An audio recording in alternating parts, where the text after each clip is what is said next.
Capítulo 4. El hombre de las golosinas. El reloj marcaba las 5:40 cuando Eric se dirigía hacia la gasolinera a las afueras de Verdiego. Solo tenía que cruzar un par de callejuelas para acceder a la vía donde estaba ubicado aquel establecimiento. Fue dando un pequeño paseo, y aún a esas horas la calle seguía desierta debido al calor asfixiante del mes de julio en la Sierra Gaditana. La estación de servicio se ubicaba a pie de carretera, la cual llevaba a Taonte y Almadara en direcciones opuestas respectivamente. Todo estaba rodeado de monte a su alrededor. Eric llegó pasado unos minutos entrando en la tienda a continuación. Se dirigió hacia la caja y allí había un chico de aproximadamente 30 años atendiendo los surtidores de combustible. Estaba distraído así que no le vio entrar. Eric se dispuso frente a él en el mostrador y entonces dijo: ¿Tienen aquí ese helado tan malo que hacen en este país? Lo dijo en tono de broma. El muchacho levantó su vista topándose con él. Por amor de Dios. Eric, ¿cuándo has llegado?, exclamó él de manera alegre y sorpresiva. Sal para afuera a darme un abrazo, Esteban. Le ordenó al mismo tiempo que extendía los brazos. Esteban hizo lo propio fundiéndose sus cuerpos en uno durante unos segundos. ¿Hasta cuándo estás?, preguntó el muchacho. Al menos 2 semanas, esa es la idea en principio. En la tienda había un cliente en ese momento. Cogía algo entre los estantes acercándose acto seguido hacia el mostrador. Llevaba entre sus manos unas cuantas bolsas de golosinas bastante variadas, nubes, y de otras de esas con azúcar por el exterior. El hombre era un anciano, de aproximadamente 65 o 70 años, aunque se conservaba físicamente bastante bien, al menos lo parecía. Era alto y fuerte y aún conservaba parte de su cabello en tono canoso. El hombre soltó las bolsas de caramelos en el mostrador y se echó mano a la cartera para sacar el dinero. Esteban volvió dentro para atenderlo, pero antes Eric le hizo un comentario al respecto de su compra. Vienen los nietos a visitarle, ¿verdad? El anciano se volvió hacia él, le observó un instante respondiéndole lo siguiente. Ya sabe, hay que estar preparado. En tono serio y seco. Pronto mi novia y yo tendremos un hijo y, el hombre le interrumpió en ese instante. Disculpe. Volviéndose acto seguido para mirar hacia Esteban añadiendo. También quiero 20 euros de gasolina en el 3. Después pagó, recogió sus bolsas de golosinas y salió de la tienda. Joder, qué borde. Espetó Eric. Y además te ha engañado, no tiene hijos y mucho menos nietos. Le informó Esteban esbozando una sonrisa. Las golosinas son para él, claro. Se le escapó media sonrisa al decirlo. Le habrá dado vergüenza confesarlo, de todas maneras es un mal educado. Apuntilló. Salvador es así, amigo mío. Un solitario con mal carácter. Bueno, venía por ese lado que ya sabes. ¿Tenéis?, preguntó Eric frunciendo el ceño. Sí, en la nevera del centro, contestó el muchacho señalando con el dedo el lugar exacto. La tienda era alargada separada por un estante central que producía 2 pasillos, y justo enfrente, al fondo, se encontraban una hilera de neveras empotradas en la pared. Se dirigió hacia la señalada y cogió el helado. Acto seguido volvió hacia el mostrador para pagarlo.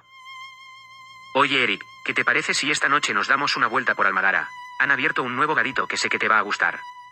Invitó el muchacho. Hoy complicado, amigo, estoy reventado por el viaje y quiero estar con Juan y Eva mi primera noche, ya que tuvieron el detalle de cederme mi vieja habitación.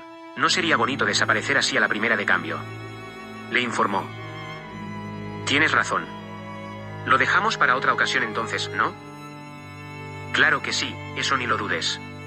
Anda, cóbrate antes de que se derrita esto. Esteban era un tipo delgadito, de unos 70 de altura y de cabello oscuro, un chico de aspecto muy normal aunque sus cejas prácticamente se unían en el centro para formar solo una. Esta particularidad en sus rasgos le había ocasionado en su juventud bastantes problemas en la época escolar. En la actualidad y aunque seguía siendo un rasgo al que a muchos les parecía antiestético lo llevaba bien, incluso le daba una identidad propia con la que se sentía a gusto. Esteban escaneó el helado en la máquina y acto seguido le cobró la compra. A continuación Eric salió por la puerta de la tienda. Afuera, en los surtidores aún permanecía el hombre de las golosinas. Ya había repostado y se disponía a marcharse en un viejo Ibiza de color rojo. Se introdujo en él, y se puso en marcha dirigiéndose carretera abajo, dirección Taonte. Eric hizo lo propio haciendo el camino inverso a su venida hasta llegar de nuevo a la casa del matrimonio. La televisión seguía encendida, y la pareja ponían toda su atención en la rueda de prensa que se estaba produciendo en esos mismos instantes, a pocos kilómetros de allí. La teniente Villanueva contestaba las preguntas de los periodistas en la puerta de la casa cuartel de la Guardia Civil. Eric se acomodó en el sofá junto a la pareja sin hacer comentario alguno sobre el helado que traía. Como les decía, tenemos abiertas varias líneas de investigación y estamos siguiéndolas concienzudamente, contestó Villanueva a la pregunta de uno de los periodistas. Verdiego TV, gritó otro de los presentes, que a continuación lanzaba su pregunta. El hecho de no haber encontrado ninguna pista sobre Rubén en toda esa área que se está peinando, ¿significa que aún puede estar vivo, teniente? Vamos a ver, trabajamos con el supuesto de que los niños, no solo Rubén, también Raúl estén con vida. Mientras no se encuentren los cuerpos que contradiga esta cuestión, a todos los efectos siguen vivos.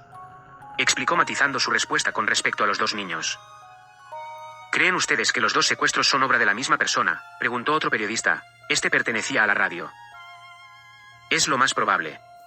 Una comarca como esta, 2 secuestros en los últimos 2 meses indicaría que se trata del mismo individuo, aunque no podemos descartar que fuesen 2 casos aislados entre sí. Aunque como les digo, lo más probable es que se trate de la misma persona, contestó Villanueva. ¿Qué se sabe de ese individuo al que se vio merodeando el lugar? ¿Saben ustedes de quién se trata?, dijo otro de los presentes perteneciente a uno de los periódicos de la comarca. Estamos cotejándolo con nuestras bases de posibles pedófilos de la zona que pudieran coincidir con la descripción. Y el vehículo, informó Villanueva, que añadió. Ahora pedimos la colaboración ciudadana para encontrar a esa persona, verán. Hizo una breve pausa y prosiguió. Alguien vio, por los alrededores del campo donde desapareció Rubén, a un tipo de avanzada edad, de entre 60 y 70 años, color de pelo canoso, conduciendo un Seat Ibiza de los años 90 de color rojo, un coche viejo aunque bien conservado, con matrícula terminada en 0. Estos son los datos que nos aportó un testigo, pero no quiere decir que esta persona sea culpable del secuestro del niño o niños, quede claro, solo le buscamos para interrogarle, no significa que sea necesariamente la responsable de las desapariciones. Si alguien entiende que la descripción y marca del vehículo se corresponde con algún conocido, que por favor, lo comunique a la Guardia Civil de esta comandancia. A Eric se le erizaron los vellos de la nuca al oír la descripción que acababa de dar Villanueva. Un hombre mayor, con cabello canoso y en un coche rojo antiguo, un Ibiza. No podía ser casualidad, pensó. Además, ahora cobraba sentido que llevase tantas bolsas de golosinas. Era posible que le gustasen los caramelos, desde luego, pero unido a esos datos que acababa de escuchar cobraba una dimensión totalmente diferente.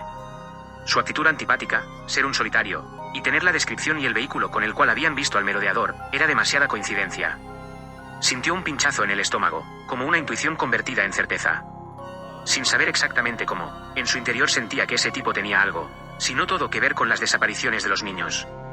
El hecho de intuir que algo lo había empujado al pueblo a pesar de todo lo que lo contradecía, y ahora encontrarse con ese hombre en la gasolinera, no podía ser arbitrario. Aunque siempre había creído en fuerzas místicas, ahora estaban actuando descaradamente, no podía obviarlo. Algo poderoso y que no entendía había movido los hilos para que estuviese en ese lugar exactamente en ese momento.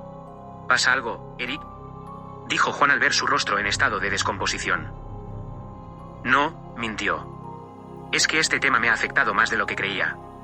Es terrible todo lo que está pasando. Sí, te entiendo perfectamente, pero confiemos en la Guardia Civil, seguro que los encuentran con vida, ya verás. Le consoló Eva en tono tierno, al tiempo que le agarraba una de sus manos.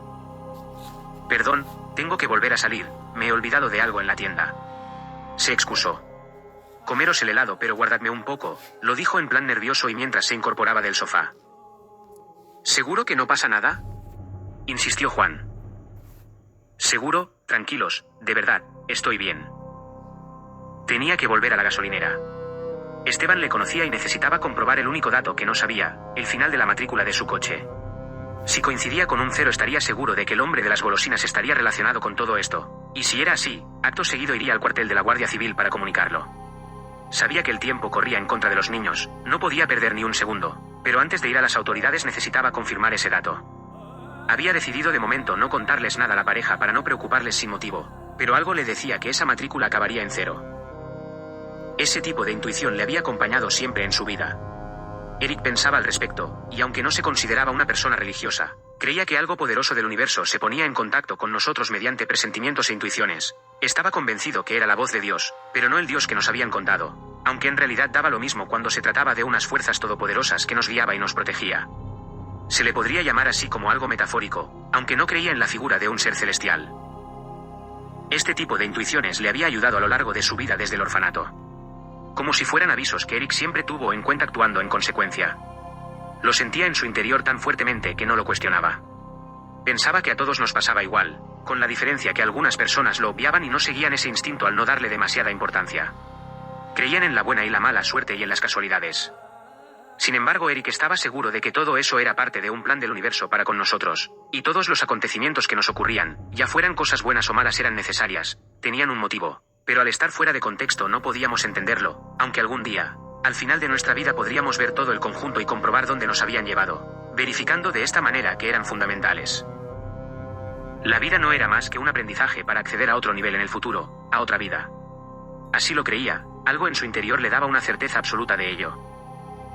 Volvió a embocar la callejuela mientras pensaba en todo lo que estaba ocurriendo. En pocos minutos llegaba a pie de carretera donde se ubicaba la gasolinera. Cuando accedió a ella, el muchacho estaba hojeando una revista. La estación de servicio estaba solitaria en aquel momento y Esteban mataba el tiempo con su lectura favorita. Publicaciones de coches, esa era su pasión, sabía todo lo que había que saber sobre los automóviles.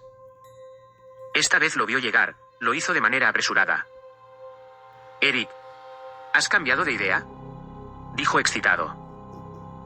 Llegó a su altura visiblemente nervioso. «Esteban, el hombre de las golosinas, tú le conoces, ¿verdad?».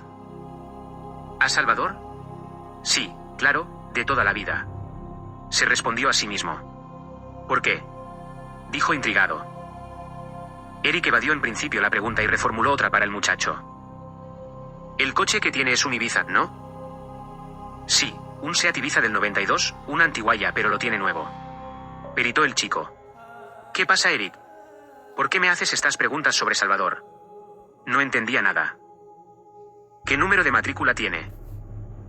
«Yo qué sé. Que sepa de coches es una cosa, pero saber las matrículas de cada uno de ellos sería demasiado friki. Incluso para mí, ¿no crees?», dijo Esteban dibujándosele una pequeña sonrisa. «¿Acaba en 0?», preguntó obviando su respuesta anterior. «Que no lo sé, Eric, ¿qué ocurre, tío?». Ahora su tono sonaba preocupado. «Es muy posible que sea el secuestrador de los niños», le confesó Eric totalmente ido. «¿Cómo?», dijo el muchacho abriendo los ojos de forma exagerada. «La Guardia Civil, en la rueda de prensa, ha dado su descripción y el vehículo en donde se le vio el día del secuestro del segundo chico», le explicó. «¿En serio? Puede que coincida algunas cosas, pero no significa que sea él. Es un tipo raro, pero ¿secuestrador de niños? No puede ser, seguro que hay otra explicación, Eric. Si su matrícula termina en 0, no habrá duda ninguna». A Esteban se le encendió una bombilla en la cabeza en ese instante. «Espera», dijo excitado. «Acabo de darme cuenta que tengo la matrícula en el ordenador. Salvador reposta aquí cada día y por su trabajo de autónomo necesita las facturas de repostaje para desgravarla», le explicó el muchacho al mismo tiempo que empezaba a teclear en el PC. Segundos después tenía la información que buscaba delante de sus narices. El muchacho se reclinó hacia atrás, emitiendo un silbido una vez la había comprobado. «¿Qué ocurre?», dijo Eric con una alta carga de intriga. Esteban contestó a la pregunta. «La matrícula del Seat Ibiza de Salvador es CEA 46700. Eric tragó saliva al oírlo. Ahora no cabía la menor duda, todo coincidía y además, y era lo más importante para él, su intuición le daba la certeza absoluta de que el hombre de las golosinas era el responsable de los secuestros. Ahora ya podía ir al cuartel a denunciarlo. Quizás fuera por eso el que estuviera allí. Su destino. Sintió una especie de euforia al saber que podría ayudar a esos niños. Eso esperaba, solo le quedaba suplicar al universo porque esos chicos continuarán con vida.